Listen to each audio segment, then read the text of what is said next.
miniBIOTA is the most complex project we have ever discussed on the podcast. Today's guest, Josue Gimbernard, is the owner and the operator of the YouTube channel miniBIOTA, which is an array of aquariums, which are essentially their own ecosystems, their own biomes that are all interconnected. Each of them have their own atmosphere, which rain independently from each other and exchange air and water vapor. He has everything from a lake to a lake shore to a mangrove forest to a beach. Each of these little segments of the ecosystem that he's grown up in Florida are all represented within his garage in this very complex network of enclosures. It is so fascinating. In the episode, he walks us through everything from how he makes it rain randomly to how the air is exchanged, to how the water is exchanged through the system, and so much more. If you are somebody who's maybe ADHD or just likes to build, this is an episode for you. You will find it so fascinating. It has everything from 3D printing to just problem solving. And like I said, it's the most complex project we've ever discussed. So I think you will all enjoy it. Enjoy the episode, and we'll talk to you after. This podcast is all about improving your reptile husbandry. However, I know not everybody has the time or the money to go out and spend thousands of dollars doing custom builds. Thankfully, friend of the podcast, Josh Halter, aka the Bio Dude, is working hard to make better care more accessible. He makes turnkey bioactive kits for leopard geckos, ball pythons, tortoises, invertebrates, dart frogs, and the list continues to grow. He has spent years testing and perfecting these handcrafted substrates and dietary supplements to create the most effective products. If you visit thebiodude.com, you will see he is a proud supporter of both USARK and responsible reptile keeping, and there is an option to donate to either at checkout. This episode is sponsored by ZooMed and their Jumping Spider Kit. I think jumping spiders are definitely the next big thing in specialty pet keeping. I'm starting to see them everywhere. They're super cute and fascinating to watch. The Jumping Spider Kit from ZooMed comes with a well-vented enclosure, substrate, and everything else that you need, including a care guide, and I'm going to tell you a lot more about it later on in this episode. Josue, welcome to the podcast. Thank you so much for being here. Awesome. Thanks for having me. This is exciting. Yeah, I'm really looking forward to this. Like I was saying off air, one of your videos popped up sometime maybe in December, I think the last video that you did. And because in my head recently, I've been thinking of trying to create some kind of vivarium that has maybe several different species of something going on and kind of getting into that ecosystem kind of territory. And then your video popped up on my page. And I was like, oh my God, this is it's so insane. I need to talk to this guy. And it's just so far beyond what I think most people could even imagine is possible. But before we get into that project, I'd love to know more about your background. I feel like you must have some engineering background or something going on there just because of what you've done. So what's education and career path have you taken? So I've kind of been a little all over the place. Growing up, I was just that kid that took everything apart. And so I've just been a maker at heart. But after high school, I wasn't sure exactly what path to take. One of the things that was, I just didn't want to be one thing. So I had so many different interests. I was interested in electronics and architecture and design, just so many different things, engineering. And then I also, honestly, I struggled a little bit in high school. I came to find out why that was later on, but yeah, I did have a lot of trouble with processing language and that sort of thing. So I didn't really think of myself as someone that could be very successful in the traditional education space. And so I went to the Air Force and I learned avionics there. And so I just worked on electronics within the Air Force. And actually I did back shop, which was circuit card repair. We used microscopes to do micro soldering and that sort of thing. And then I also worked on the flight line, working on the AC-130 gunship. And so I did that for 6 years. And then when I got out, I did go back to school. I went back to school for drafting and design. And then I also went to school for not entrepreneurship, business and then art. So, and then while I was in the Air Force, I also went to school for just avionics. So a lot of different things. I was just kind of wanting to pick up skills. And that was kind of just the emphasis for me during the time. despite the recommendations of a lot of people to kind of just be, that pick a path, I kind of just wanted to learn a little bit of everything. Yeah. So, Well, but really, I would just say that throughout all of that time, I've always been a maker, always into projects. I've had aquariums my whole life, everything from saltwater tanks, terrariums, freshwater tanks, all that kind of stuff. yeah, yeah. Well, it makes, I mean, I think what you've just described is a lot of people who, especially the listeners, because there's a big contingent of us who are like ADHD or on the spectrum and just need to be doing something. And to the thought of just doing one thing is like incomprehensible. Like there's no way I can just go do the one thing. It's just not going to happen. So whether I have a job and I'm doing a million projects at home, or your job is just, several different things, which is kind of how I operate. I have like 2 or 3 different jobs that I'm always doing, and it's just the only way my mind, feels comfortable. So yeah, that makes a lot of sense. And in some ways, it's a shame listening to, like, seeing the project that you built behind you, and then listening that, and this is another experience that many people have, is going through high school and feeling like maybe I'm not going to be a smart person, or I'm not capable, when you're just not in an environment that's conducive to allowing you to exhibit the natural ability that you have. It's just kind of bizarre. So at least you found that path. Yeah. Exactly right. Yeah. That's exactly how it's been. And yeah. And so, I've been, ever since I was a kid, I had this idea for in connected tanks, really.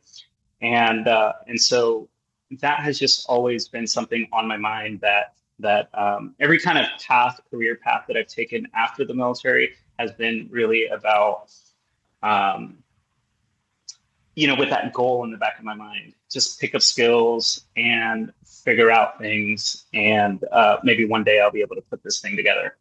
Yeah, yeah. So let's talk about this project. You'd mentioned that you'd been keeping aquariums and vivariums all your life, so you have some experience just like maintaining environments of some magnitude. Can you tell me what what motivated you to really start this? Because, and I'm also curious, like, is the project behind you the project you had envisioned? Because it's such a large thing. Is that what you were going to tackle, or were you like, I'm just going to start small, and it just kept expanding? So definitely not the original idea. The when I was a kid, I wanted to replicate a slice of paradise, and I just wanted that in my home. And so, and for it to be as complicated as I wanted it to be, or complex, I wanted to. I felt like I needed to connect them all. So I wanted to have a reef tank. I wanted to have a beach, and I just and other different environments. And I just kind of figured, well, I should connect them all. And the original designs had filters and all the traditional equipment that you would find, protein skimmers and bioreactors and all that kind of stuff. But as time went on, I started with well, I guess what I've realized about myself having different tanks is that I was always more interested in the dynamics of the organisms, all the different creatures, and how they are making use of resources there and how they fit together. And so I would have really, elaborate reef tanks, and I was more interested in the microcrustaceans and whether their populations were surviving in different fish that were there and that sort of thing. And since I had a lot of this in the military and I was moving around, there was just a point where I kind of let go of these tanks, and then it wasn't until later on when I was just exploring the idea of ecosystems. I had tanks that were just outside, and I would just go out to the pond and catch snails and different things like that, and kind of see what dynamics were forming inside there. Nothing too complex, but just kind of see what kind of dynamics were forming. And then there was just a point where I felt like I want to go ahead and start building this out. I just want to connect a land tank to a aquatic tank, a freshwater tank, and then and see what that's like, Mhm. and then close it, just because having it outside was kind of cheating. And so I brought it inside, I closed it, and then it just all kinds of different problems presented themselves at that point once I closed everything. And then from that point on, it was just a matter of figuring out how to solve each problem from there. Yeah. It's fascinating because, like I said, before I found your videos, I was in my head trying to think. I really wanted to almost like replicate a swamp with a bit of a shoreline. So I was thinking, like, how am I going to do this in an aquarium? Like, I'm thinking because I think the concept of a shore, like a sloping landscape into water, is really fascinating. But there's really no way to do it. Like, you can't really have deep water and a bunch of land. Like, it just doesn't. It's really difficult to do that in one glass box. So I think like having it connected makes just perfect sense. So I would love for you to just give us like a very skeleton layout of if for the listeners, if anybody's just listening to this while they're driving or working out, like, can you give them a visual of what is behind you, and then we're going to break down those components. Yeah. So at this point, I have 6 tanks, and they're designed to be modular. So it's these 6 tanks are they're all cut the same way as far as the connections that I have through the glass, but there's a freshwater lake, and then that sits lower than the next tank over, which is then the lake shore. So that's where it transitioned. And the lakeshore tank has a little bit of the lake and then a little bit of the terrestrial side. And then sitting above that, next to the lakeshore, is the grassland tank. Then from there, at the same level, is the mangrove tank, and that's where you start to get into the saltwater side. And that's made up of crushed shells and sand and that sort of thing, and mangrove trees are growing there. And then it starts to go back down into the coastal tank, so that's kind of like a beach. And then the final tank is a seagrass meadow, and that's a saltwater tank. And it's almost like a staircase going up and then a staircase going back down, as far as like, it's not like they're one on top of each other. They're next to each other, and as they proceed, they're going up one level almost, and then back down to the seagrass. That's right. And they're all connected. So I have two cutouts on either end of the tanks, and then a cutout on the bottom. And the cutouts on each side, so there's 2 on each side, and one is just for the surface. So creatures that want to move, they're terrestrial, and they can just move across the surface with that connection there. Then the one above that is air, so the air can move between tanks. And then the connection at the bottom is for water to be able to move across. It's just an underground kind of connection. Mm-hmm.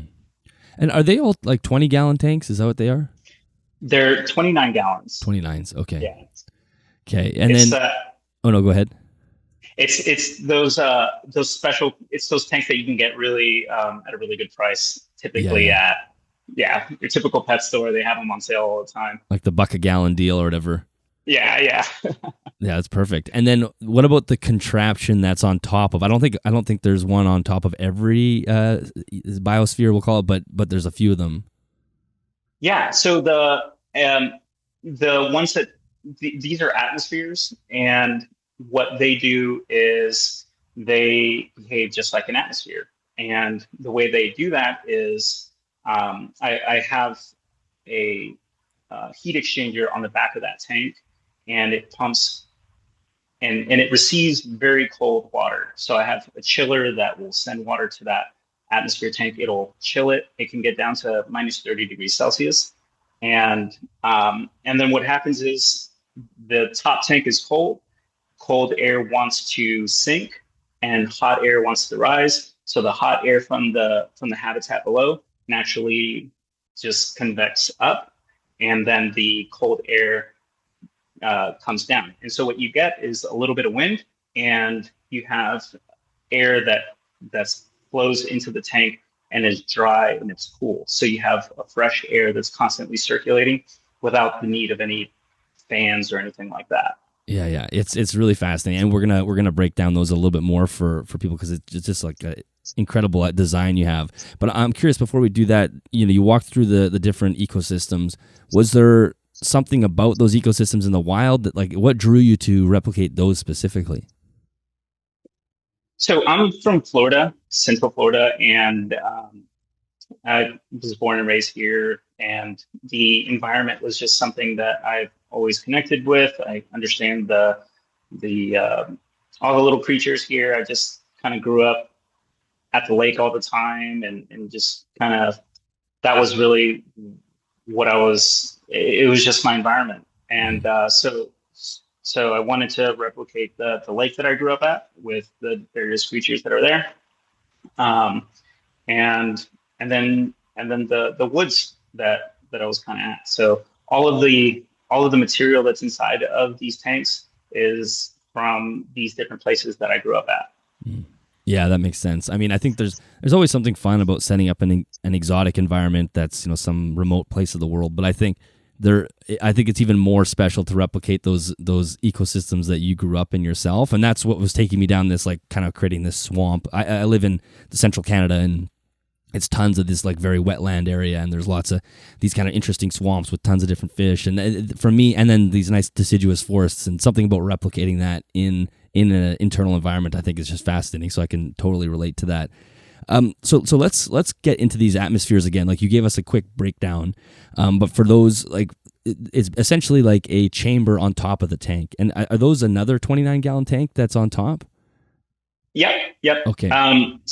So the decision was just I went through a lot of different designs to try to produce this dynamic. I use Peltier chillers to try to create a cold upper space and a warm lower space. And I took refrigerators apart and that sort of thing. So there's a lot of prototyping, basically, is what I'm saying. And then ultimately the easiest thing for me to do was just get another 29-gallon, make it vertical, and then set it on top. And then there I had a closed chamber. As far as the lid, I just ordered glass at the dimensions that I needed, and then just kind of sealed it. The atmospheres themselves, so those 29-gallon tanks, I also have those tanks cut. I've drilled into those tanks as well to add connectors, and that's going to serve a purpose later down the road. But yeah, essentially it's a chamber where cold air can collect, and within that space, I have these reservoirs. There's 4 of them, and they collect all of the condensation. So when the hot, humid air from the habitats start to rise, that humidity can condense, and then it can collect in a reservoir. And I call those reservoirs clouds because they just function just like clouds. And when they get full, the clouds will become top heavy, so the center of balance will shift, and then they tip over and will release all of the water content in one downpour. Yeah, it's kind of like if you're at a splash pad, there's always this bucket that slowly fills up, and then it eventually dumps on the kids. It's just like that's like the exact design. And I'm curious how you came up with that trough design. How long did it take you? You must have been just scratching your head for so long how you're going to contain the water somewhere, but also have it dump itself. Yeah, so there's a couple different ideas that I went through, like the Pythagorean cup, which is using a siphon and that sort of thing. But I never actually built those out, just because I kind of realized that this thing is going to collect water 1 drop at a time. And to trigger something like that, I would need a little bit more water to hit the siphon.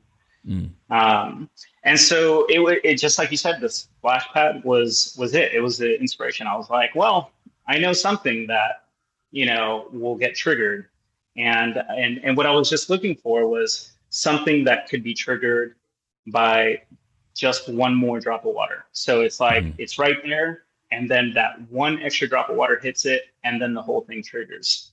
And so once I had that concept, I just designed it in software and simulated these reservoirs.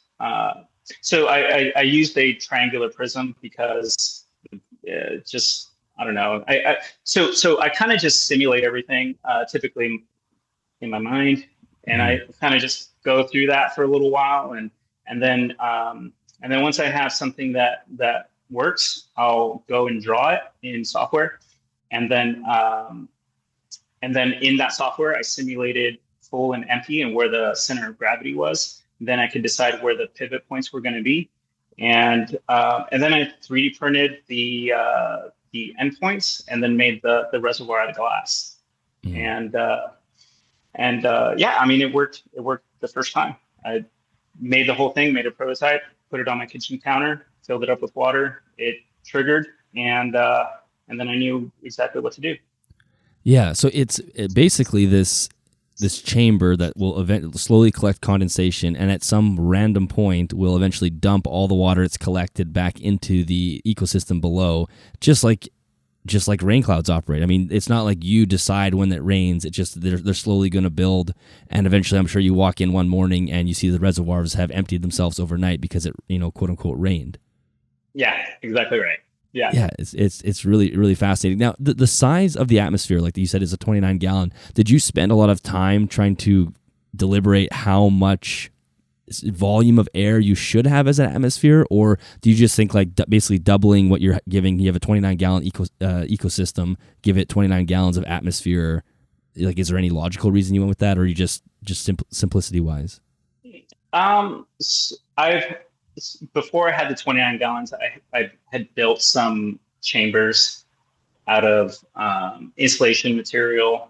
And so I played around with different chambers. And like I said, I took refrigerators apart and just used those cold plates within that insulated box to kind of test out these ideas before I built the whole thing. And it worked with a really small chamber. So making it large was just a matter of figuring out that I've got these 29 gallons. This is pretty 29 gallon tanks that this is like the cheapest chamber that I can buy, and it's like ready to go. So I just went with that. And then the other thing too was I wanted to have a little bit of variance in how much it rained. So there's 4 clouds within that space. And so they can trigger at different points, and the rain can go from anywhere from about just over 5 minutes for just one of those to over 30 minutes.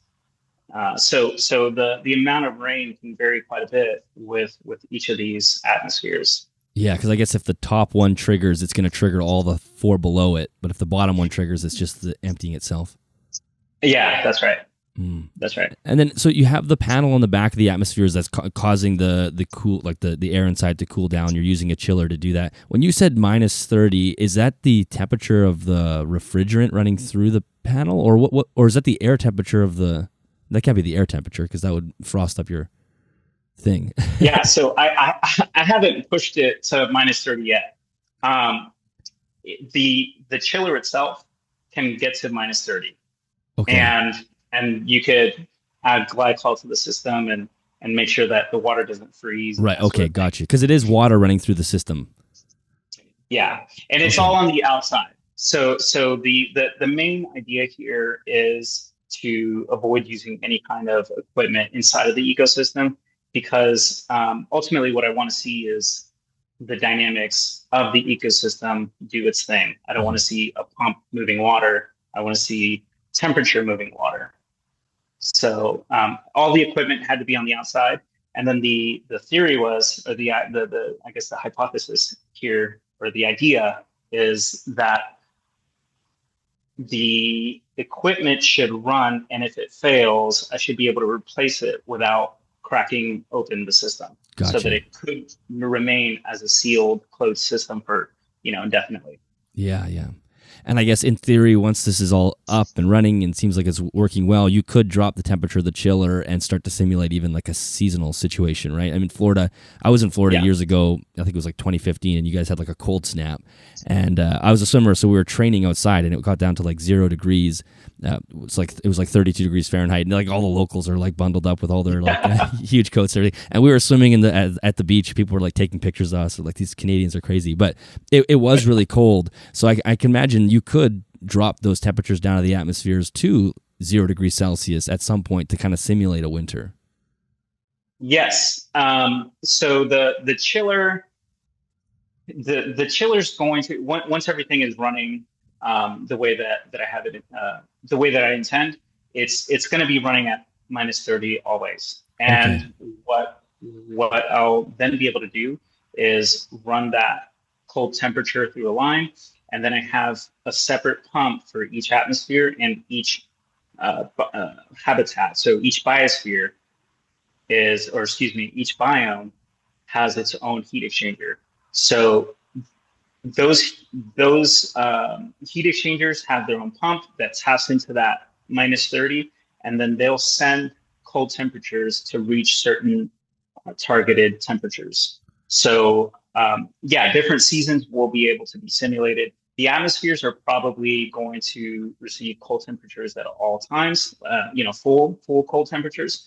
But we'll have to really see where it goes, because if the atmospheres are getting -30 and there's a bunch of ice that's forming in there, that's no good. So I don't know. Well, the idea is that I'll be able to tune it from there. But the chiller, I do want that to always run at -30. Gotcha. Okay. And then, so those pumps that are attached to the biome heat exchangers, those are set to, like, you're using a thermostat on each one, and you're kind of, that way you're able to dial in how much water it draws from the chilling system? Yeah. So the heat exchangers has a temperature probe, and the chamber itself inside of each of the biomes and the atmospheres, there's a temperature and humidity sensor there too. So I'm able to monitor what the conditions are in the habitat, and then I could say, all right, well, this is winter time, so the target temperature is 40 degrees, and then the heat exchangers will know that they need to get a little colder, and the pump will kick on, and the pump will and it's already doing this. I just don't have it running right now, but the pumps, they will vary their flow rate to send as much water as needed to reach those target temperatures. Gotcha. Yeah, that's fascinating. And are you exhausting the chiller directly into the garage, or are you exhausting it out? Because I can imagine it's probably generating some heat. Yeah. So I'm exhausting the chiller into the garage, and then I have the garage door is just open. So not the one to outside, but into the house. I have that open all the time. So any temperatures that build up in the garage, they just go into the house, and my house just it's very inefficient at this point. I've insulated the attic, but now one of the things I'm going to do this year is insulate the actual the big garage door, so that we can kind of maintain things here. But also I'm probably going to add an AC here in the garage, just to maintain a consistent temperature within the space, so that when the chiller's running, the AC is kind of maintaining temperature no matter what's going on. Yeah, that makes sense. Yeah, I sleep on these, like, this mat that runs chilled water underneath me, because I'm always hot when I'm sleeping. But in the summer, it's terrible because it makes our whole room hot. My wife's always like, the room is getting so hot. I don't think she realizes that it's the chiller that's just pumping out all this heat. It's like, I'm good because my bed is nice and cold, but it's just, they do throw off. I mean, they gotta throw off the heat that they pull from the system. So it's but anyway, that's a fact. It's just so fascinating. So getting back to the rain, once the rain has the rain has dumped itself onto the bottom of the atmosphere, it's now going to dump into the into this biome. Can you talk about the design that you've created? I think the last video that you posted just shows it dumping in. You hadn't actually created the rain effect yet, but how are you creating the rain effect now? Or will you?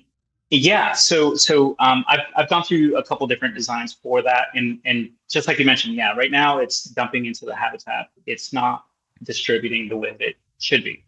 I've had various just different manifolds that I've made over the time, but right now I'm using soaker hoses, kind of the thing that you find in the garden center, and I just have it spanning across the top glass, and it sits right there with the lights. So once the rain manifold, taking it from the atmosphere, the water drops into the bottom of the atmosphere, and then all of that water gets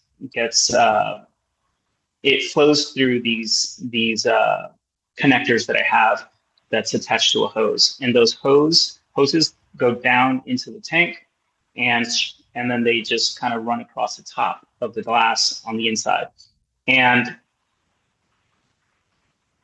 when the water runs through those soaker hoses, it just kind of drips out anywhere along the hose. And once the rain has stopped, the lights that are again on the outside of the tank are still making everything warm inside, and they heat those soaker hoses and just dry them back up. Because it's just condensation. I don't see the hoses getting fouled very quickly, but it's something that I'm kind of thinking about right now as far as whether that's the best approach or not. But before that, I had silicone hoses, and I just punched a whole bunch of little holes into them and used a nylon rope as a wick, and just fed a bunch of little nylon pieces in there, and then they drip out of there. So it's like these little tiny wicks, and it would create rain in that way. But I moved away from that just because the water would stay in that line. So after it rained, even though you had the lights on and warming everything up, the water would still be trapped inside of there. Right. The soaker hose actually breathes. Right, exactly. And I imagine the water is effectively distilled, essentially, right? So it's not going to be carrying much. So hopefully that the fact that it's just drying out between every rain is enough to kill any, mildew or mold that might build up in there.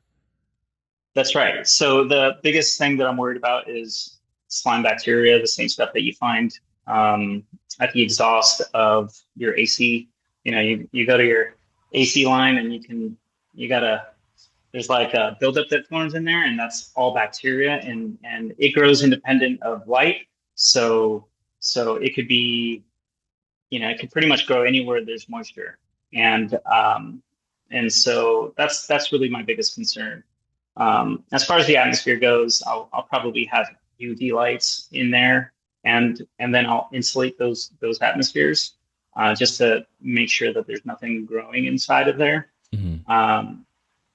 But the soaker hoses themselves, or the line that goes in between the two tanks, that's something I'm a little, still kind of trying to figure out a little bit. The best part about providing high-quality reptile husbandry is you get to develop a long-term relationship with your animal. Meet Jackson, my 18-year-old crested gecko. Jackson lives on the BioDudes Terrafauna substrate, which is one of their substrates that's specifically designed for warm biomes and humidity spikes. Like all other BioDudes substrates, it contains organic content to help support the plant life in Jackson's vivarium. It also holds moisture very well, which means humidity is never an issue, even in my dry climate. Another favorite of mine is the BioDudes Bug Grub. This is a supplement powder made from natural ingredients like carrots, beets, spirulina, oats, and potatoes. Everybody knows how important gut-loading feeder insects is, and this simplifies it for me and allows me to be confident when I feed both Jackson and my tarantulas that they're getting the nutrients they need to thrive. Also, if you have a lot of babies right now, this is a great way to help fortify the diets of neonatal reptiles. The BioDude has a ton of great educational content on both his YouTube channel and the website, all about bioactive care, and it's just one of those brands that's doing their part to push herpetoculture into a positive direction and give reptile keeping a better name. Yeah. Yeah, it's so let's walk through like the actual biomes themselves, and we don't need to spend a huge amount of detail because I think we could probably have a 5-hour conversation about everything that's in each of them. But maybe we'll just start from the one. I think what's the furthest one on the left again? I forget. Or on my left. The lake. Yeah, the lake. Yeah, But yeah. yeah. So that's just walk us through that. Like what's in there? So the lake, and I don't know if I can go over there if you want, or or just if it's easy for you to carry. Like, are we on a phone right now, or is this your laptop? this is here. Oh yeah, okay. Yeah, if you want to walk us over there, for those who are just listening, you can either check out the Spotify video or the YouTube video as well, and I'll make sure I throw some clips in as well. But the best place to go is his channel. But yeah, let's just take a look. That way, people can kind of build the picture in their mind. Okay, so here we're at the lake, and the lake right now is going through some transition. I'm removing the Ludowigia repens in here. So this plant just overtook, and the root structure just went from top to bottom, and it just choked out the whole water column. But as I'm removing this plant, I'm not getting rid of the material itself. I'm actually adding it over here onto the lakeshore so that the materials stay here within the system. But inside, there's several different species of snails. So I've got the Seminole ramshorn snail here, the trumpet snails. There's limpets and bladder snails, and they all kind of have a slightly different niche. They have their own advantages and disadvantages. And so really what I'm looking for is how they coexist, and whether any of these will dominate any other species, as far as, because they have overlapping niches. Right. There's also four generations of crayfish here. And there's probably about 24 here. It's hard to tell just because I haven't been able to really see very well through the water column because it's so dense. But yeah, I'm removing this plant and I'm having it replaced with tape grass, which is a native plant here in our rivers. And that has some special properties that's really important for the ecosystem. So they're actually able to make use of calcium, and then they'll help actually regulate the calcium levels here in the tank. But so the only, like, there's no flow in there, right? Like you said, there's no power, and there's no power heads inside. There's no filter inside, and there's no machinery moving the water. It's just going to naturally move to the next biome, which we'll look at in a second. But it's not a massive flow rate. Right. So right now there's no water movement, and what you get is this top half is warm, and if you were to stick your hand in here, this bottom half is cold water. So you have two different densities, and you could actually see that through the kind of like where there's a little bit of algae that's growing here. Yeah, yeah. And because I'm moving things around, there has been a little bit of an algae presence. But as things settle out, it will disappear. But water movement within this space is actually going to be it's actually going to be done through the heat exchangers. So as here, let's go to the back here. So actually this tank doesn't have it. Here. So these heat exchangers are going to cause different temperatures to transmit into the tanks, and what it does is it'll kind of be like a little bit of a conveyor belt. There's if let's say that it's warm temperatures, so on the back it'll be warm, and it's going to go across the bottom and the top. So just like we talked about, the top half is warm, the bottom half is cold. But if there's a temperature that's influencing the system on the back, then it's going to turn the let's say that it's warm, it's going to warm up the water down here and cause it to rise. and then the cold water that forms kind of up here in the front will just sort of be in a loop. Right. And that loop actually gets pretty fast. It moves actually pretty good. And so it'll circulate the water pretty well. Um, there's a lot of this that I've just kind of experimented with and just kind of prototyped and just get the ideas cemented. And then it's just a matter of executing when I can get to that point. But yeah, this tank also had fish for almost 6 years now, and those and those fish actually just recently ended up not. They were the least killing fish, and they were very successful here when things were simpler. But when this plant kind of took over, the fish population slowly started to crash, and I don't know that there's any left. But they are some of the smallest fish that are found in nature. And let me come back to this. So they are some of the smallest fish that are found in nature, and they are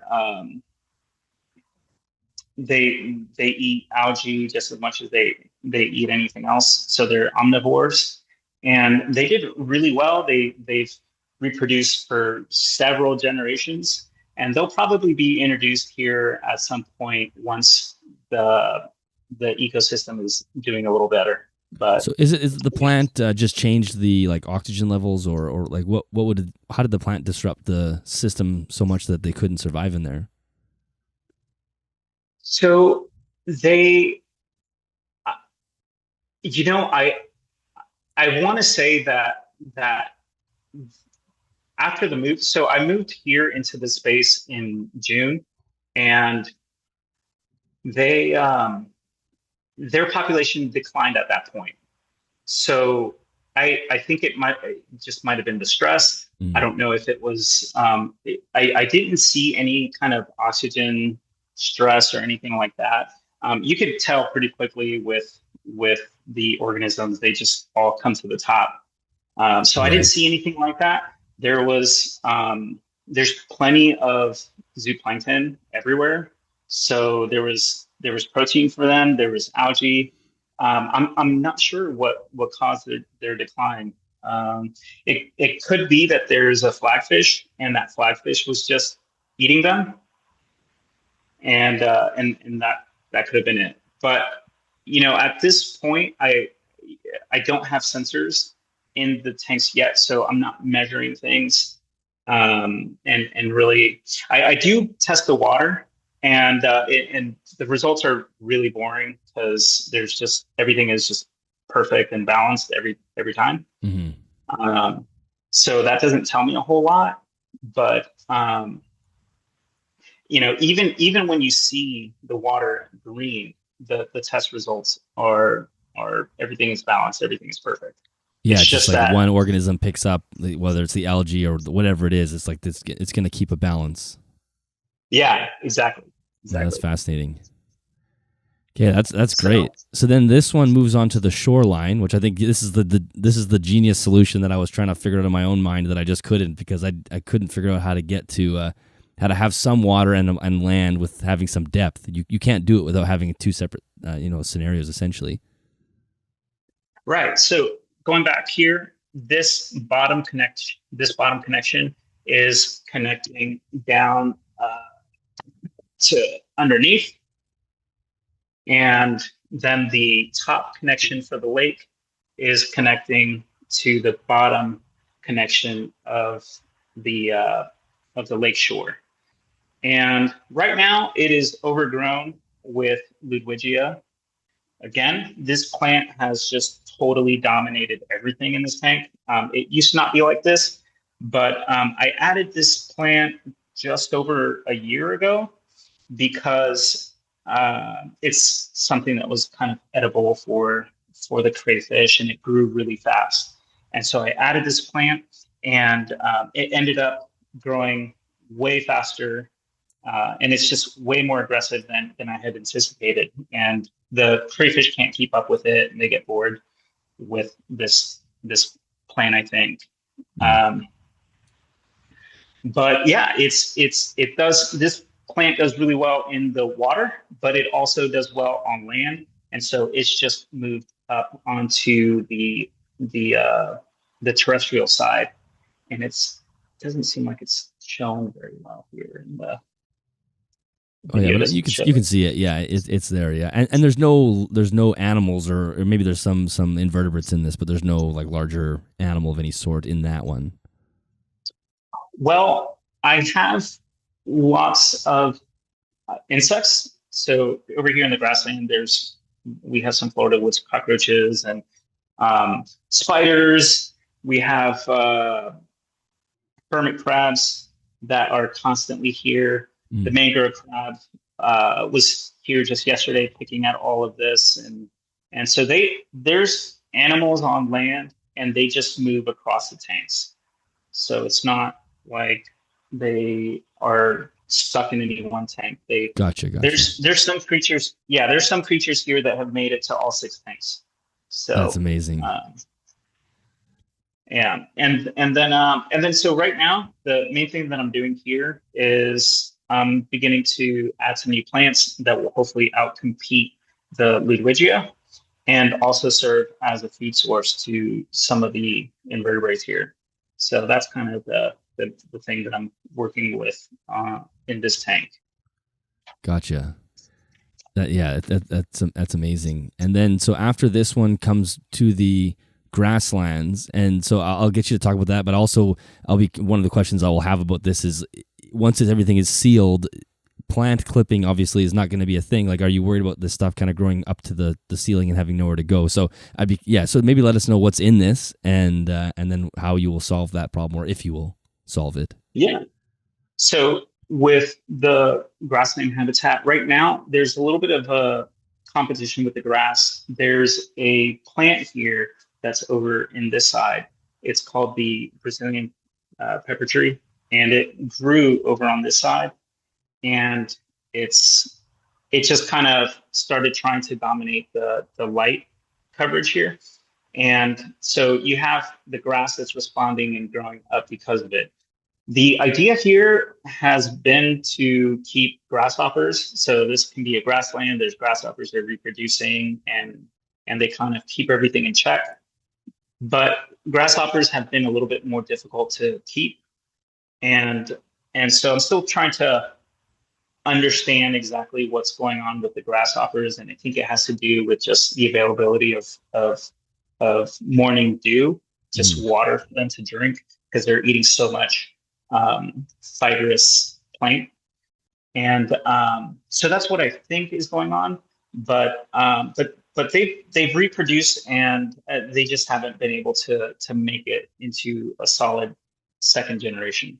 There's a lot of people now who are starting to work with grasshoppers as feeder insects for reptiles, and because they are a very challenging species for some reason to rear in captivity. So maybe there'll be some people in the comments that can give you some pointers on what like the last 2 or 3 years people have figured out to keep them successful. I want to say maybe something to do with heat, but I don't know for sure. Yeah, I definitely would love to figure that out. I've tried things such as the humidity levels, temperatures. So like right now I have this tank venting, and I've got a fan that's just making sure that there's airflow for the time being. And just changing different variables like that hasn't changed anything with the grasshoppers, whether they're successful or not. The only thing that I've seen is that grasshoppers in this tank don't do so well. But when grasshoppers are over here and they have access to the shoreline where there's plenty of water, they are doing well, and they've lasted a good amount of time. So my thoughts are that it has to do with access to water. And as soon as there's, if I add a little bit of water or anything like that to these tanks, you'll find the grasshoppers are just quickly going over to those beads of water and just drinking it up really quickly. So I think that it has to do with that. But yeah, I would definitely love to hear if anybody has thoughts on that. Yeah. I'm sure somebody might have some tips for you. And as you're talking about that, it's interesting to think because once the system is completely closed, there's a fixed amount of water in the system. You know, obviously you have your large reservoirs, the shorelines, and the aquariums that are simulating the lake and the seagrass and whatnot. And then there will be some in the soils and everything else. But I guess there's in some ways you have to decide like how much moisture you want in there. Like before you seal it, are you going to saturate all the soils first? Probably not. You want to have some moisture in the terrestrial biomes as well. But that's a balance that I think you'll probably have to figure out. Yeah. So the main idea here for that is the water levels in the lake are going to be at a certain height, and then water will evaporate from there and collect into the atmospheres. And once it rains, the water level returns. Mm-hmm. But because the lake shore is connected underground to the grassland, the soil does maintain a certain amount of moisture. Right. It can dry out, but typically it maintains its moisture. But because there's an atmosphere and you have these dynamics with cold and hot and humidity and all that sort of stuff, in the morning time, these habitats do form dew. Okay, so that's cool. So just in the same way that you wake up in the morning and walk on the grass and it's all wet, you have the same situation that occurs here as well. So it's just a matter of right now it's not happening because of the fans and venting and all of that. But when it is closed, dew does form. That's amazing. And one thing I'm noticing as you pan from the grassland to the mangrove as well, I'm actually surprised that you don't have a huge amount of soil depth. A lot of these plants, I guess, can handle not having a deep root system. Yeah. So this tank was completely a surprise. What I did here was I just went to a shoreline that I grew up on and scooped up some sand that's right there, right where the waves are kind of hit. It's called the Banana River, and it's a estuary area, brackish water, but there's just you just see all kinds of ocean organisms there. And I scooped up some of that sand and a little bit of dirt and leaves and whatever was there, and placed it here. And whatever grew was what grew. And wow. So there's 3 different mangrove types of mangrove species. There's a plant called the coin vine. There's the invasive Brazilian pepper tree that I do have to actually get rid of. It's not, so I actually just realized that you're not actually allowed to cultivate this plant at all in Florida. So I do have to remove this plant, and what I'll do is just clip it and let it sit there. But yeah, this entire space, I did not know what I was going to get from it. I just kind of scooped it up and just watched it grow. Did you anticipate that you would have had some seeds in the handful of sand, or were you just thinking that mostly it was just going to be soil and like detritus and whatnot? Well, I did think that there was going to be interesting things growing from it, but at the time I didn't know that there was any mangroves in it whatsoever. Like I didn't look at it. I just kind of just placed it all in there, and yeah, I did see seeds and things like that. Actually the seeds that were really within the material was coin vine seeds. So I knew that there was going to be a lot of coin vine, but everything else was pretty much a surprise. That's amazing. And then for these, like, well, again, I think when they hit the top, are you going to have to clip those, or are you just going to think that they'll just kind of expand across the top and push themselves against the glass ceiling? Yeah. So they all race to the top, and what they've done is form a canopy. And from this canopy, I mean, that's just their ceiling. And at this point, what they're doing is they're competing for access to light. some plants have done really well, some have not done so well. There's some coin vine that's stunted, so all the way back in the back here, Oh right yeah, yeah. there. Um, it's a coin vine that just has been that size for over, gosh, 2 years now, and and that's just the competitive nature of the space. Now, if something were to happen to the mangrove and all of a sudden light becomes accessible for the coin vine here, then you'll see that coin vine just shoot towards the top and it'll have its place among the canopy here. So it actually kind of just functions just like a forest.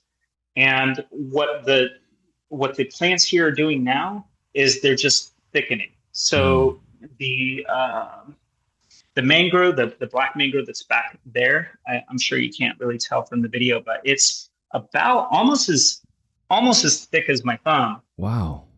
And it's just there's some branches here that initially grew out and was doing really well, but then the access to light diminished because there was other parts of the same tree that covered the space above, and so the plant just gets rid of all of this, non-producing parts of the plant, and that'll just decompose eventually, and then the parts of the plant that are doing really well just will continue to do well up here, and yeah, they're just gonna hang out in this top part of the tank and just form a little canopy.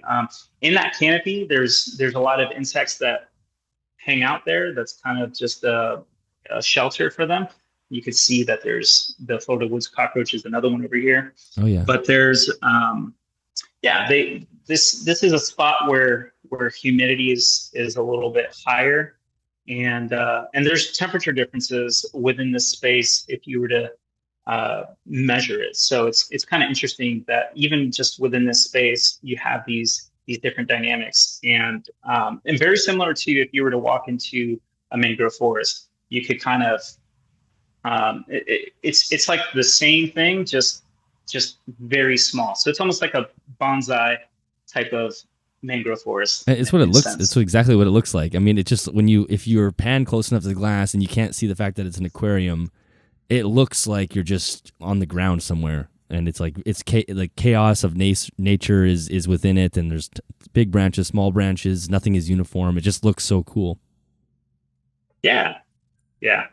And one of the most interesting parts here has been that when I first added this tank, when I first added all the material to this tank, this was just sand. There was not a lot of organic material here, but over time you could see that there's soil that has just been forming.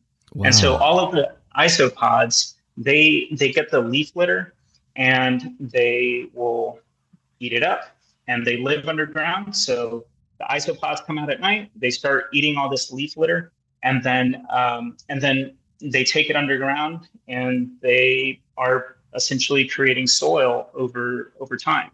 So there's all of this soil that's just forming down here. And I'm very excited to see what this will look like in 5 years or something, if it's just going to be straight soil.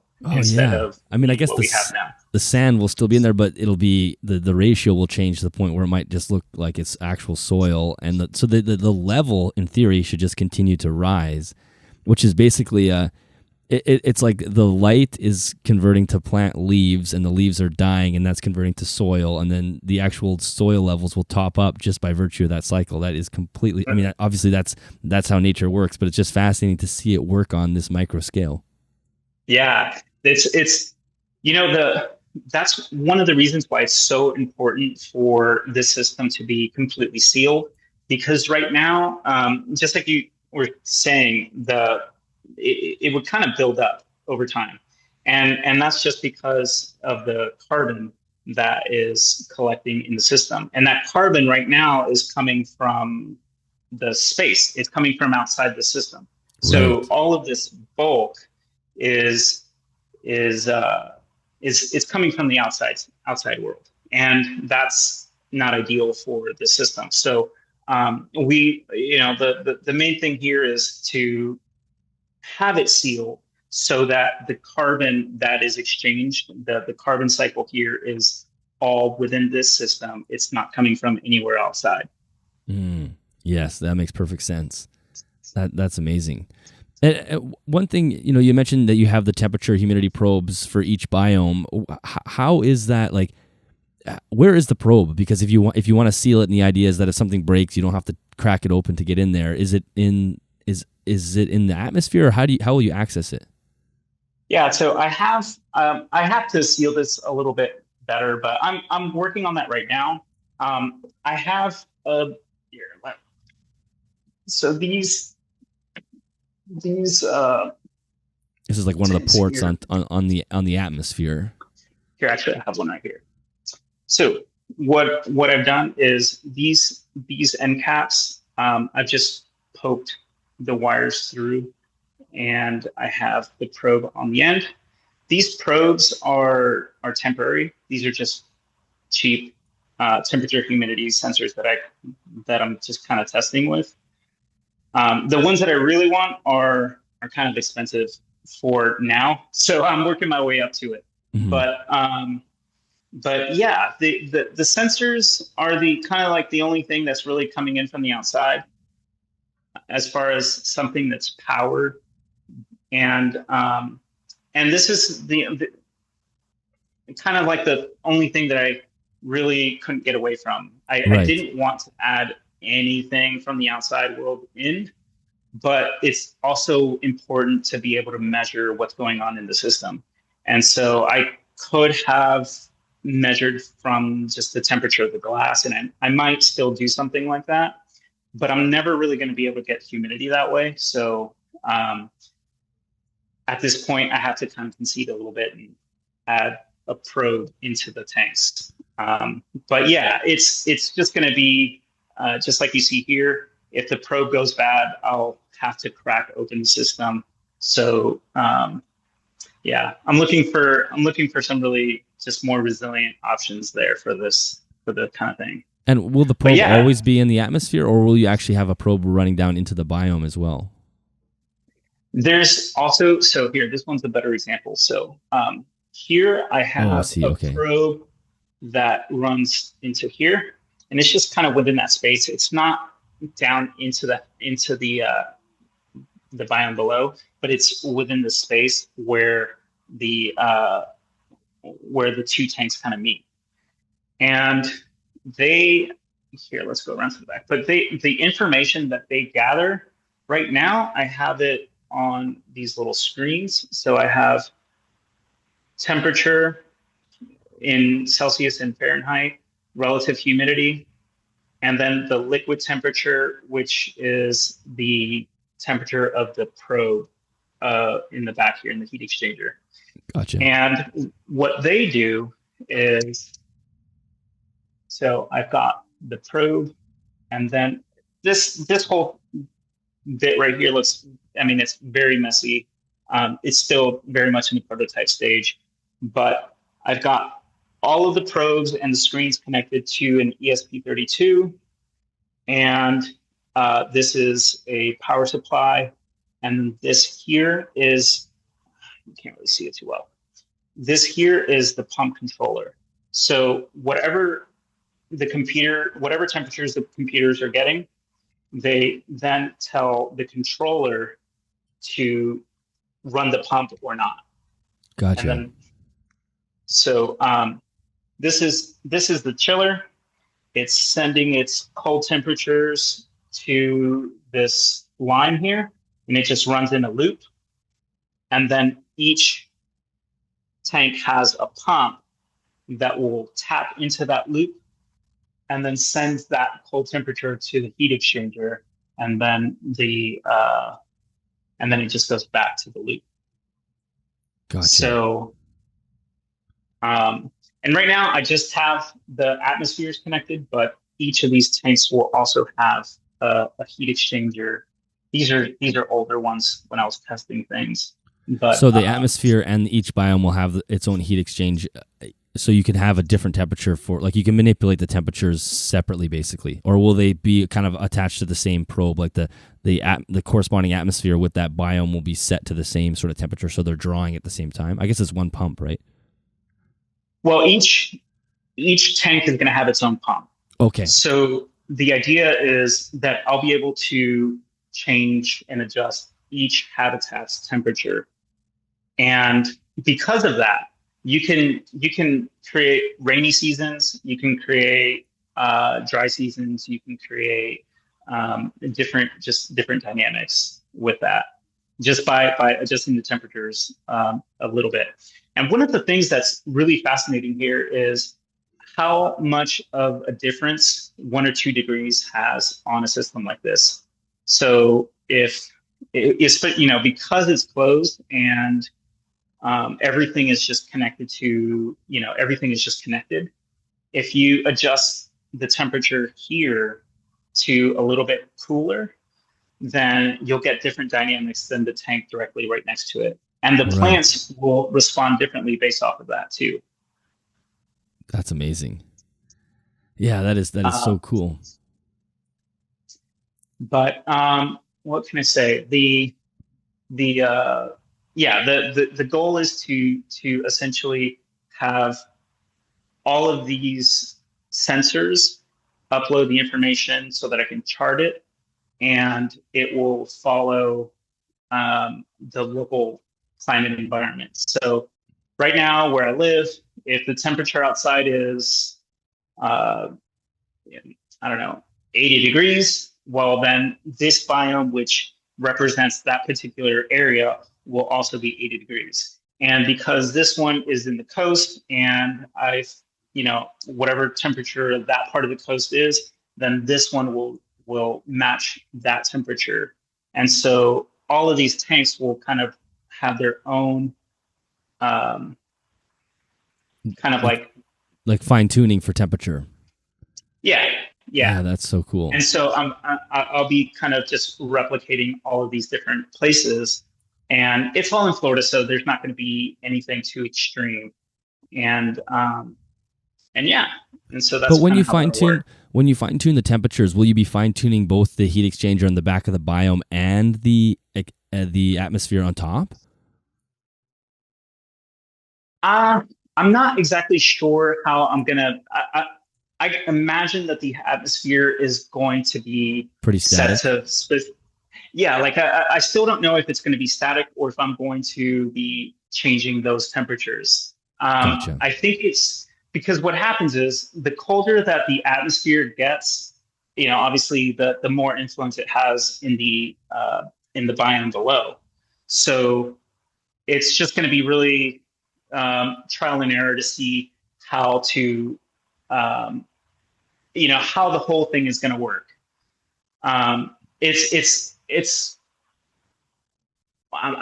like super excited about that because it's an area where I just don't know, and that's kind of where I'm driven to explore. So how one influences the other, that's what we'll wait and see.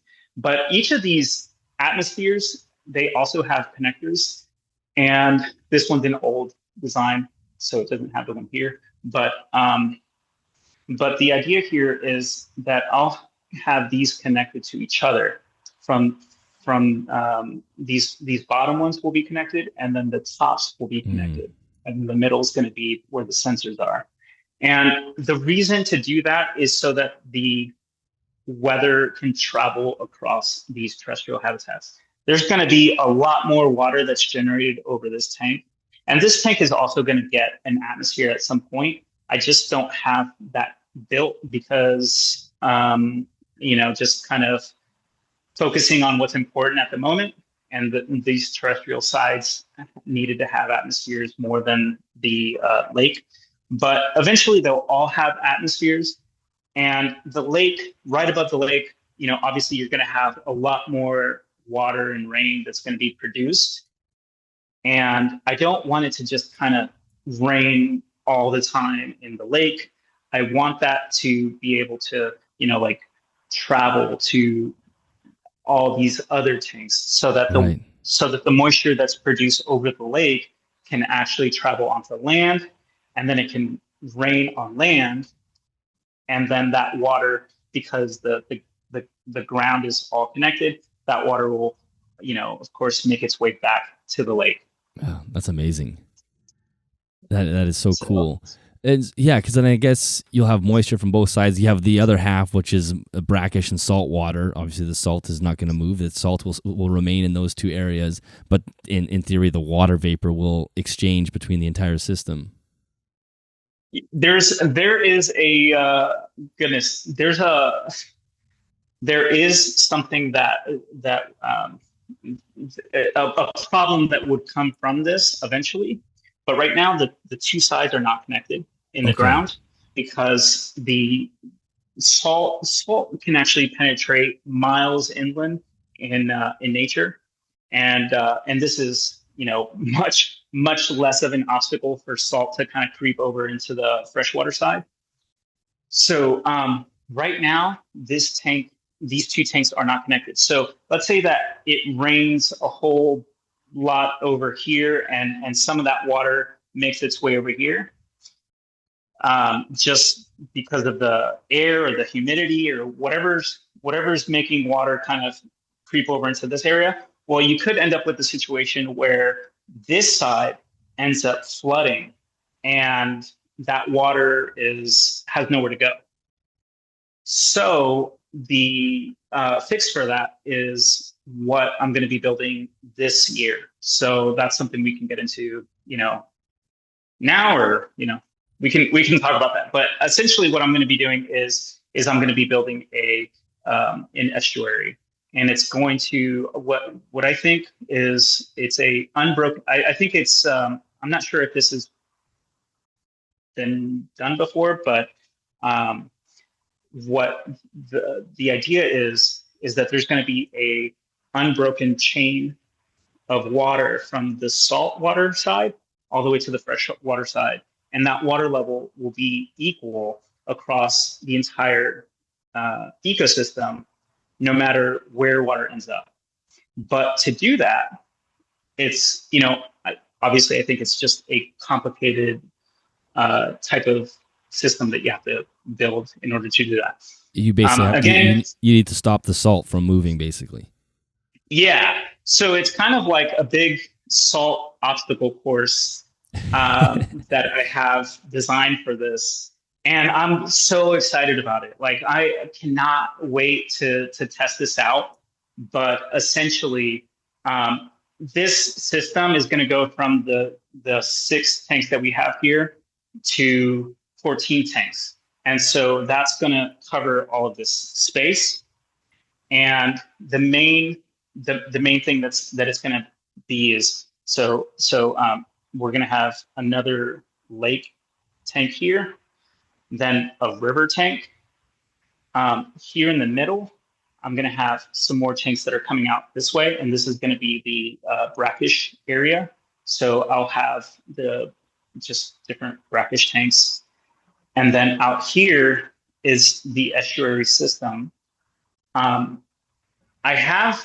It's very hard to describe, I think, but I have a design made that I've published on one of my videos that kind of goes into the vision for this. And then on this side, this is all going to be an ocean. So you'll have this tank, then you'll have a reef tank, an open water tank, so an open ocean. And then that tank is going to have nothing in it. So there's no bottom. It's just going to be glass, but then it's going to be connected to the bottom, and there'll be like a pipe that carries that sort of like into the abyss. And then it's going to connect to the estuary. Wow. And then what I'm essentially doing is I'm working with the densities of these liquids. So just like we talked about here in this tank, the top half of this tank is warm and this bottom half is cold. And just within that fresh water, you can just have two densities, and things will kind of either sit on one side or the other.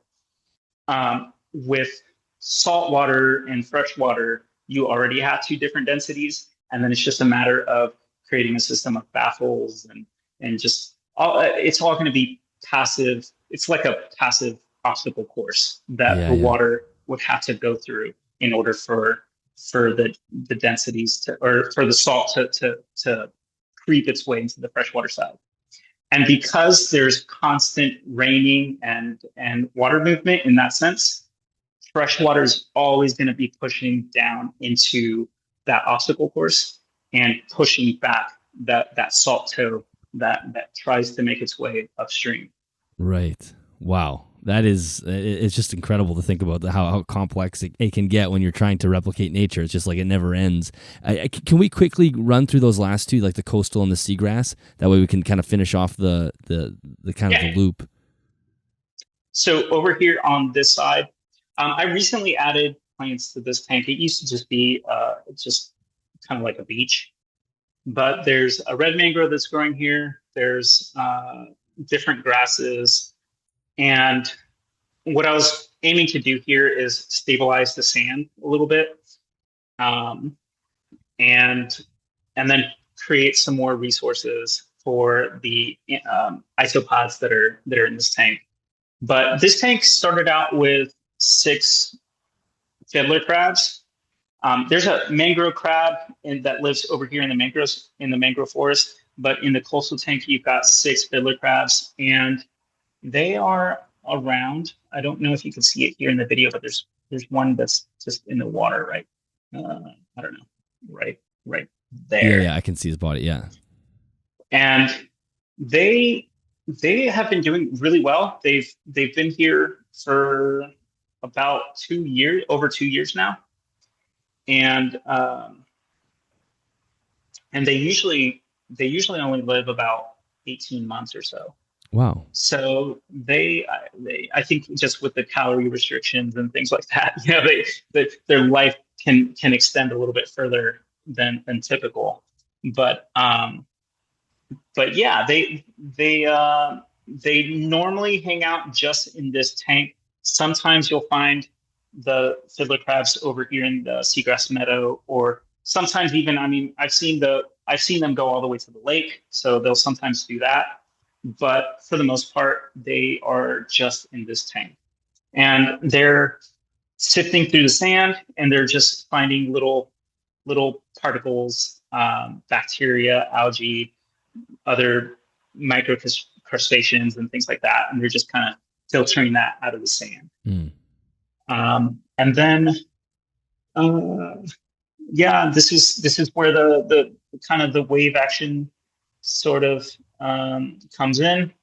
It's right now I have wave movement in this tank, but it's I have it pretty much at its lowest setting. But you can still see the water rising and falling there.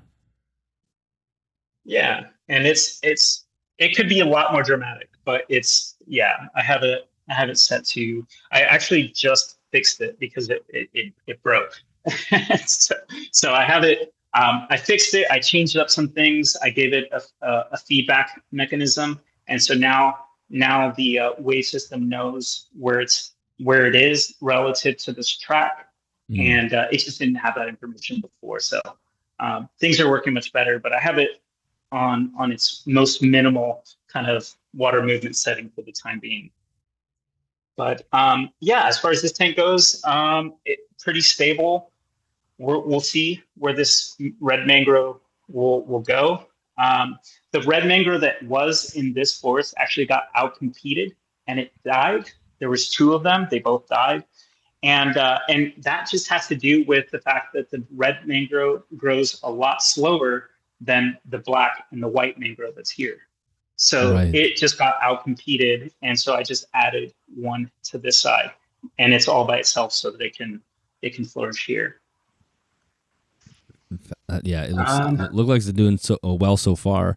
So then we go from the coastal into the seagrass, which is the final one, the current setup, and Yeah, tell us about this one. This one's fascinating to see too. Yeah, this one has gone through a lot. This has been the most challenging tank out of them all to get right. Um, it's the one that I've been most excited about just because I just have always, growing up, I've just connected with the ocean and all of its creatures. And so I was, when I started this tank, I kind of added too much and it just threw off the balance of the tank and it crashed. And that was early on, but ever since then, the tank is very much balanced. It's a seagrass meadow, so it almost looks freshwater because of all of this plant growth that's all over, but this is definitely a saltwater plant, and um, it has porcelain crabs, different species of hermit crabs. There's the mottled shore crabs. There's two females. Various there's shrimp in here, clams. There's slipper snails. I mean, there's just a lot of biodiversity in this tank, and it's right now from what I can see, it looks like this tank is just the most productive tank out of them all. There's a little bit of a situation that's kind of forming over here where a lot of the dead grass has started to collect. And that happens because of the season. So now that we're in winter, all of this grass that was growing over summer just started to shed its leaves, and all of that just started collecting here. And it's creating a little bit of an algae situation. But there's so many amphipods and isopods in this tank, and they're really the ones that keep the grass clean, because otherwise the grass would quickly get covered in filamentous algae. So there's a lot going on. There's a lot of competition for resources, and the main resource here is algae. And but there's a lot that I've learned in this tank. If it's kind of like the dynamics of algae have been really the biggest thing that have been surprising for me. So if you don't have certain creatures in here, then you'll get suspended algae. And then if you get something that's filtering out the suspended algae, then you just get a big boon in filamentous algae. And so you need to have isopods and amphipods to kind of take care of the filamentous algae. And then once you take care of those two things, then the plant will grow really well. But if filamentous algae gets out of hand, then it'll actually crush this plant. The seagrass will just die off. And then also, if you have suspended algae, then there's not much light getting to the grass. And so there's a lot of dynamics here that is just, I could talk for hours on. So yeah, the algae is kind of like a barometer, like it kind of gives you a sign of what's going on. Yeah, exactly. It's, and there's also a worm here. It's called the Medusa worm, and they are, let me see, they're down there. There's a ton of them. And what's interesting about that worm is that they are the first ones to come out of the sand if there's anything going on with oxygen levels. So if the oxygen isn't right for whatever reason, let's say that the wave action kind of stops, something breaks, you'll see all of these worms before anything else shows that there's a problem with oxygen. You'll see all the other creatures kind of just living just normally, but these worms will be the first ones that will climb the glass, and they'll just be all over. And that's kind of like my oxygen gauge when I have the full system closed. Right. And so getting back to the kind of the larger idea with the estuary and making it so they are connected, is there a risk of the salinity dropping on the saltwater side if the salt migrates? If the water's pulling the salt away, or you think that will all just continue to stay balanced? So I here, let me. There we go. Let me have a seat. Yeah. Rest the legs. Okay. So I so the saltwater side is going to have the salt levels that are that should be maintained there. The brackish side should also have a certain level of salt, but obviously not as much as the ocean side. If any salt makes its way to the freshwater side, then yes, there would be a problem with salt levels dipping to where they should be. And then, of course, you'll see the freshwater side just completely collapse. Mm-hmm. So it's really important for the design to work as intended. So I'm going to be doing a lot of research on that this year and building it out, but hopefully starting to build it out and have it completed by the third or fourth quarter of this year. But I don't see salt really disappearing. Okay. Like if salt changes, then there's fundamentally something wrong with the design, and I have to go back to the drawing board, and I'll have that sorted out before I have everything built. Gotcha. Now, what about the lighting? It looks like you're using these little kind of an array of lots of small lights. Can you tell us what you're using there? Yeah, so these are just I designed and 3D printed the fixtures, and I'm using those. They're LED bulbs that are those. They're the halogen replacements that people use in homes for spotlights, and right. They're 50-watt equivalents, but there's 24 of them. So per thing, lights, per biome. Yeah, per biome. So it's very intense light. It's like a third of the energy. I mean, probably. I don't think it's quite a. So if I were to measure the light intensity, it looks like it's about a third of the strength of just being outside in the middle of the day. Mm. So it's very, very bright, and it's actually too bright for the system to just have on all day. But I pretty much just built these lights because what I wanted to do was have a way to do something cheap and then be able to fix it and evolve the system myself.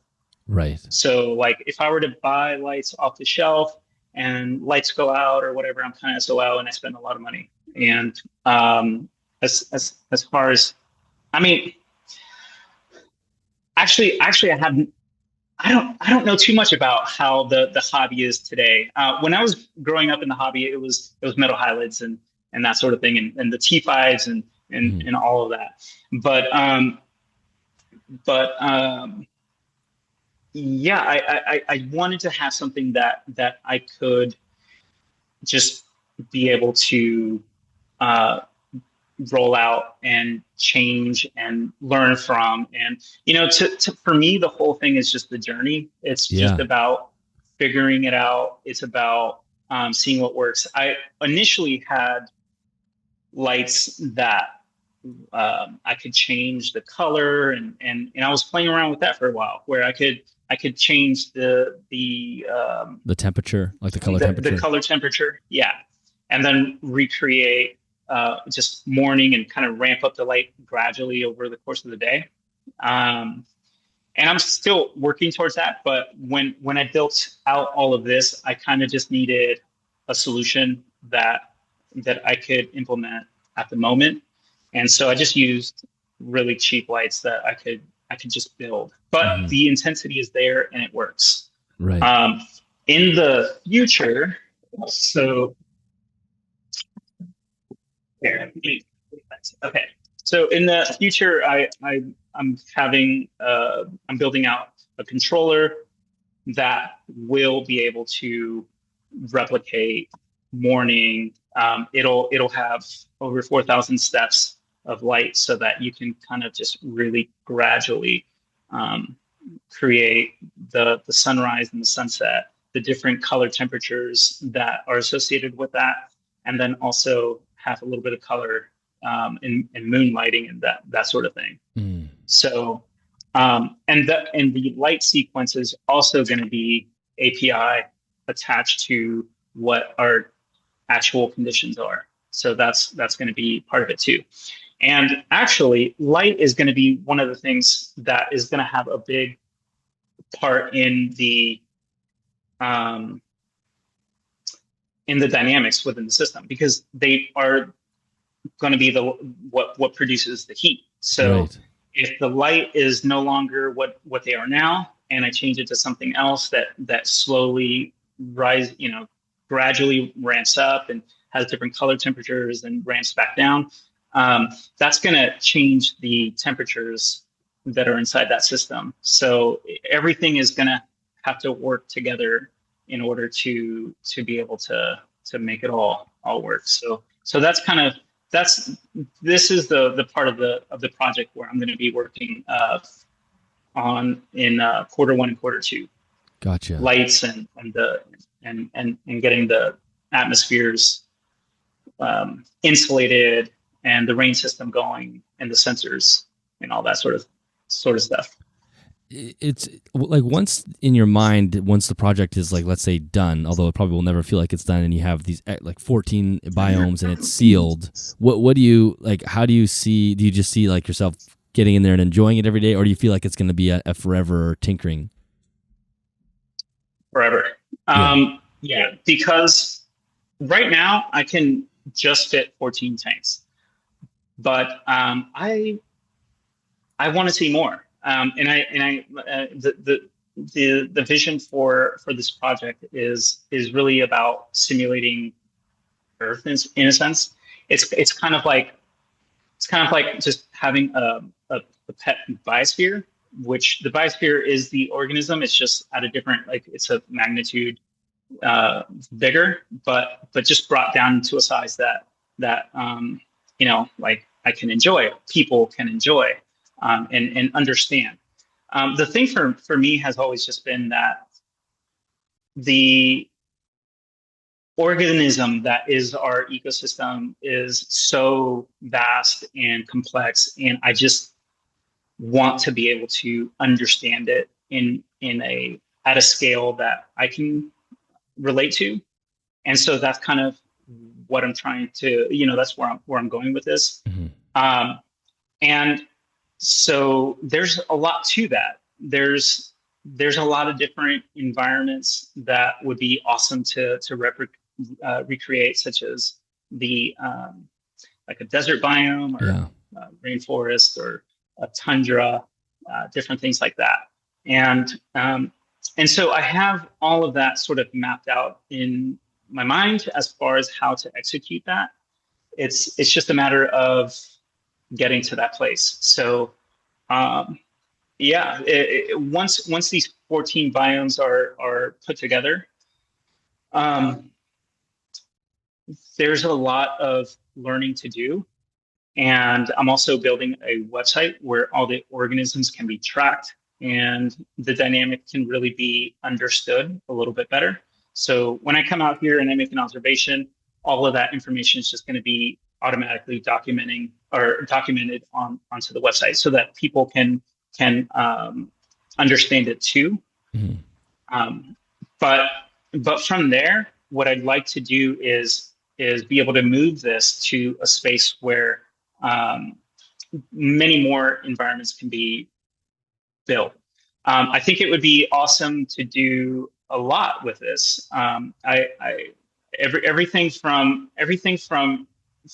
simulating early Earth and the evolution, the process of evolution. Not that we can't do evolution here in a human scale, but what you can do is create an environment that is very close to early Earth, with sand and different minerals and create the atmosphere that matches what we see early Earth as having, and then introduce something like cyanobacteria, and then letting that grow until it maximizes the space and it changes its atmosphere. And at that point, start to just find another organism that's the next step, and isolate it and introduce it into the system. Of course, before any of that happens, you have to completely sterilize the inside of the system, which I have some plans for. But yeah, and just kind of see how one organism shapes its environment, add a new organism, and how those two interact with each other and continue to shape their environment until things like soil is formed, just like we saw with the mangrove forest. Right. Just kind of that sort of thing. This episode is brought to you by ZooMed and their jumping spider kit. Correct me if I'm wrong, but I feel like jumping spiders are becoming one of the more popular specialty pets lately, probably because they're so cute, but also because they are such fascinating little creatures. If you've never watched a jumping spider hunt, I recommend going on YouTube and finding a video because they're just so fascinating to watch. So if you have a small little section of maybe your reptile room or your computer desk that you're looking to fill a little bit of entertainment, have a little bit of nature on your desk, or maybe a classroom, I highly recommend checking out jumping spiders and, of course, ZooMed's jumping spider kit. This kit comes with everything you need, from a well-vented enclosure to a substrate that holds both humidity and burrows very, very well. It has a climbing branch as well as a care guide and even a misting container to make sure the humidity stays in the proper parameters. So if you're looking to add an invert into your life, but you're maybe a little bit too intimidated to jump into the world of tarantulas, check out Jumping Spiders and check out ZooMed's Jumping Spider Kit. All the work is done for you. All you have to do is pick up the kit and go find your spider. For more information on this or any other ZooMed product, make sure you head to zoomed.com or check out the link in the show notes or the YouTube description. Oh, it's really fascinating. I mean, I just think like the implications of somebody, this is what I love about people who are doing this in their garage, because there's no red tape, there's no bureaucracy. You're just like a hobby guy just doing like something that a university would take millions and millions of dollars to do, and it would be take all this paperwork, and you'd have all these guys in white coats. It's like you're just doing this, and I just immediately, as you're talking, think like this is very far out there, but like space travel, like traveling to Mars and these sort of things, like how to create atmospheres and create a life within a system is going to be so valuable over the next 100 years or more. It's amazing that people like yourself can actually spend the time doing this. Yeah, I never saw this coming, honestly. I mean, I've known that I've wanted to make something like this, but as far as what I'm doing on YouTube, that's so outside of the realm of what I thought would ever be part of my life. But I'm very excited to be part of that journey and sharing this project with everybody and inspiring others. I hope that it really, kind of adds those missing pieces for people that want to build something like this themselves. And, I'm doing a lot of experimentation, a lot of trial and error, prototyping constantly. And then we could take the lessons that we learn here and then build upon it. And other people are going to have their own ideas. And I'm sure that this will be something that will be built across other people that are interested in this type of thing. And they'll solve things that I hadn't thought of. And, it'll be its own ecosystem in a sense. Exactly. Yeah. It'll be like an open source ecosystem situation. I'm curious how you it's going to sound like a weird question, but like, how do you sleep at night? Because I find the way my mind works, if I were to do something like this, it would be like antagonizing me all the time. I'd be constantly thinking about the little problems that are within the system and the things the ways I want to solve the problem. And I would just feel like I could never actually let myself enjoy it. You mentioned like this is going to be a forever tinkering project and you're at peace with that. I just know my personality. I don't know if I could get into peace with that because my mind's just so busy. How do you, and obviously you have a very busy mind, you're thinking all the time. How do you like manage this project mentally? Well, staying extremely organized is everything. One of the jobs that I had after the military was I was a project manager, and so I learned a lot about what it takes to be very organized and um, built repeatable processes. So every single idea that I have, I'm digitizing everything, and everything started with paper, and that sort of thing. But at this point, I'm every single every single aspect of this project I have structured and very organized.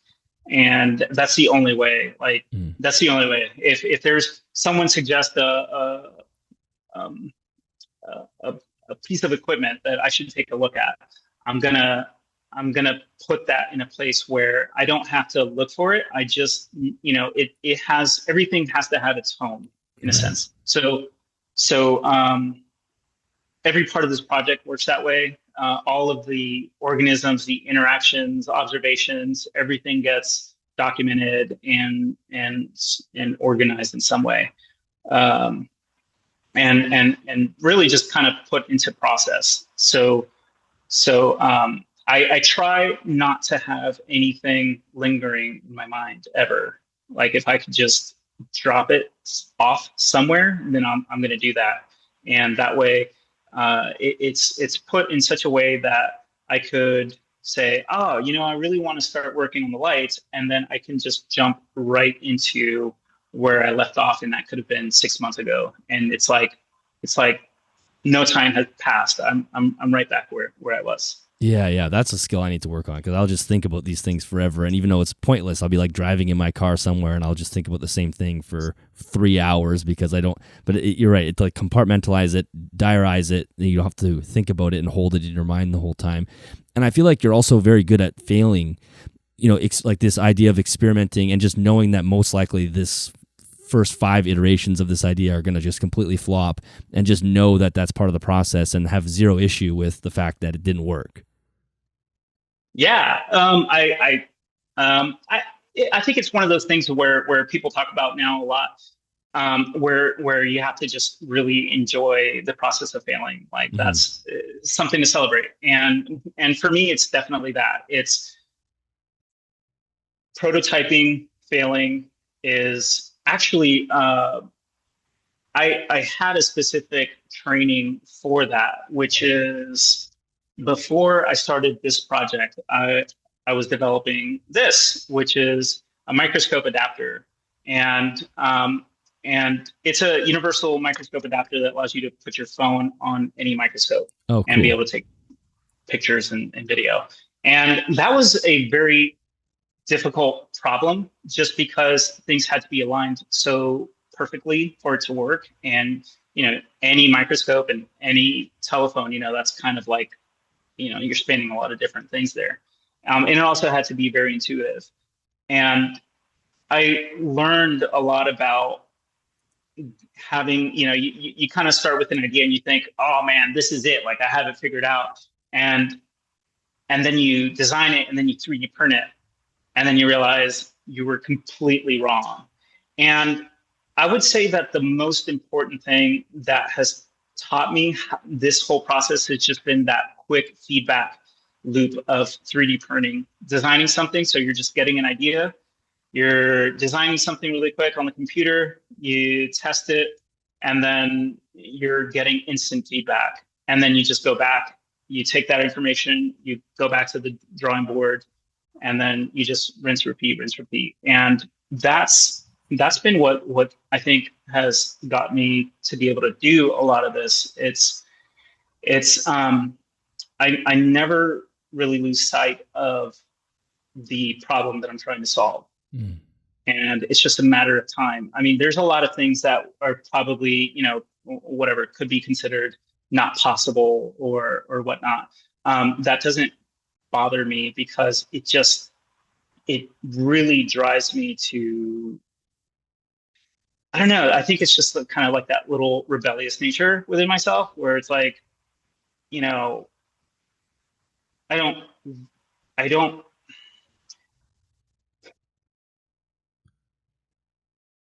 I just, I almost think that anything is possible to like a fault. Mm-hmm. and I just go for it. And it's just, for me, it's just using the tools to be able to build something out as cheaply as and efficiently as possible. For me, it's always been, just don't die in the sense of a business. It's like with this adapter, it was like, I know that I could, like if I was to go the traditional business route, you start taking on all of these different parts that if things don't work out, then the whole thing falls apart, and then you're done. Like I just didn't want to be done. I wanted to have everything in such a way where if it works or it doesn't work, it doesn't matter. I can still be at it. Yeah, it's not catastrophic. Right. And so this system is a lot of the same way. So much of it is 3D printed.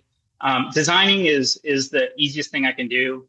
It's faster than looking for some part on Amazon and ordering it and waiting it like I could just design something, 3D print it, and it's just a much faster workflow for me.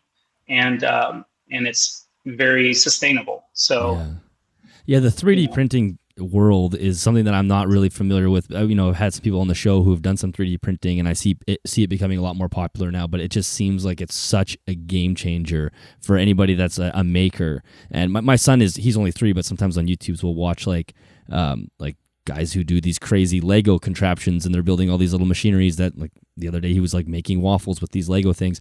But the amount of 3D printing that goes into that and that sort of activity is just incredible. And it's amazing what you're capable of with just a piece of software and a machine that can lay plastic together. You can basically, like I said, there's like almost anything is possible. Yeah. That was the big thing for me. When I got out of the military, I was looking for I knew that I was constantly inventing and I was always analyzing problems and just getting right down to the root of, I think it's just really important to clearly define the problem that you're looking to solve. And I would do that everywhere, different things. And so I wanted a way to be able to do that in a physical sense. So I studied mechanical design and engineering, that sort of thing. And then at the same time, the school that I was at had just opened up a 3D printing class. And so I jumped right into that. And that's where I started this design. It was like, one of our first projects was like, make something useful for another department in the school. And I was like, well, I like microscopes and I want to capture images, and the technology is very expensive, and I find myself hovering my phone over the lens. And so it's so annoying because it's like any little tilt, you just see black and you see a flash of light and then it's black again. You're like, dang it. Yeah. And then once I started making the whole thing, I was like, oh man, should I make like a product and try to market to schools? And then they were like, well, marketing to school is it's so challenging to get, the red tape and all this other stuff. And I'm like, well, the technology, the kids need this now. And they, you can walk into any bio class and where they're in lab and you'll see them, hovering their phones. And I was like, you know what, like 3D printing, I can make this available and so cheaply. I don't have to, spend in tooling costs to get it manufactured or anything. So I can just make it free for everybody. And guess what? Problem solved. For me, it was just about the impact. It was like, this is a fun project. I'm going to learn from it. And, how do I maximize impact? And without it being, sweat off my back, I'm not, having to fork up a lot of money for that. So that's, Well, I would have loved. I wish that was around when I was in school, because the amount of cells that I've drawn looking through like the end of a microscope, and like you leave lab with like a terrible headache and you can like barely see through one eye because you're just squinting the whole time. It would have been just so nice to just snap a picture and like have it sit on the desk and draw your cells. Yeah, exactly right. So. And too, like with the 3D printing, it's an idea that you can have and you can basically manufacture within an instant, rather than having the idea. Imagine having to go off to China and find a manufacturer just for them to send you a thing that you don't think is quite right and go. I mean, the expense in that is just insane. Exactly.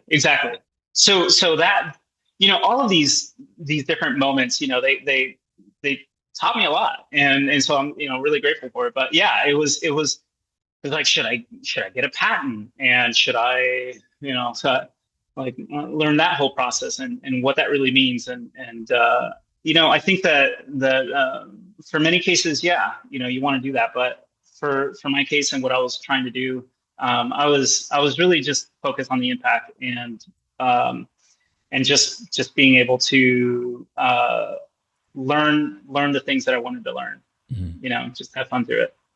Yeah. So. Well, I think I can speak for everybody saying it's just watching your mind work on your YouTube channel is amazing, and I can't wait to watch the project unfold. And the YouTube channel is going to keep growing. I know it will, because it's just one of those projects that when you see, you have to subscribe, because you're like, I don't want to lose this channel because I need to see like what happens next and how this works. So it fits both within like the vivarium space and the maker space, and it's just fascinating. Is there anything that we didn't mention today about the project that you wanted to mention before we wrap up? Well, I think that there's just there is so much more of a journey with this project. I feel like I'm just getting started, and it's been about 6 years now. But now I feel like this is the moment where things are pretty much figured out, and now it's just about expanding and putting a lot of this. I think it's like telling that story. So I'm really looking forward to the journey. I'm looking forward to the excitement and enthusiasm that people have for this project. It's blown me away, honestly, and I'm just really looking forward to this year and all there is to come with it. So. Awesome. Well, I think, I likewise, I can't wait to watch it unfold. Can you let everybody know where they can find, I don't even know if we've mentioned the name of the project, so I'll make sure I mention it in the intro so people know before we jump into everything. But can you tell, where can they find you on social media, Instagram, Facebook, YouTube? Yeah, it's all miniBIOTA. So it's MiniBiota, just miniBIOTA, all one word. And it's at miniBIOTA for YouTube and all the other social platforms. You can just search that and find it. Okay, awesome. Well, Josue, thank you so much for being here. Thanks for taking on this project and sharing it with us. And I think we'll have to have you back on once, after another stage of development, because people are just going to want to know more about this. So thank you very much. This was an absolute pleasure. Thank you so much. It's been fun. It's been great chatting about it. And I would love to come back. So yeah, sounds good. All right. That is the end of that episode. Josue, thank you so much for joining us on the podcast and walking us through your entire setup. It's just, again, such a fascinating thing to look at and to understand, to see how your mind works and how you've kind of pieced all of this together.